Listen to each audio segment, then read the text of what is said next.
దశాబ్దాలుగా అధికార పీఠాలను మోస్తున్న, అడుగడుగున అన్యాయానికే గురవుతున్న బీసీలకు గుండె ధైర్యమై నిలిచిండు రేవంత్. ఏ ముఖ్యమంత్రి చెయ్యని సాహసాన్ని తలకెత్తుకొని కుల గణనతో బీసీ జనాభా లెక్కలు తీసి చిక్కుముడులు విప్పేందుకు పూనుకున్నాడు. కులగణ సర్వే నివేదికను అసెంబ్లీలో ప్రవేశపెట్టి బడుగు బలహీన వర్గాల పట్ల తనకున్న చిత్తశుద్ధిని చాటుకున్నాడు.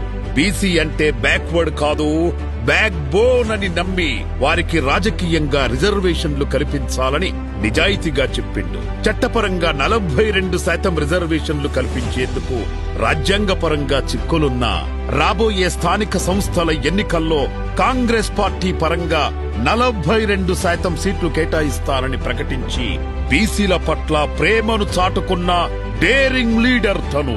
ప్రతిపక్ష బీజేపీ బీఆర్ఎస్ లు కాళ్లల్లో కట్టెపెట్టేందుకు ఎంత ప్రయత్నించినా ఆ పార్టీల సోషల్ మీడియా టీమ్స్ తో ఎన్ని విష ప్రచారాలు చేయించినా తన పని తాను చేసుకుంటూ బడుగు బలహీన వర్గాల క్షేమమే ధ్యేయంగా, తెలంగాణ అభ్యున్నతే లక్ష్యంగా పనిచేస్తున్న జననేత మన సీఎం రేవంత్ అన్న.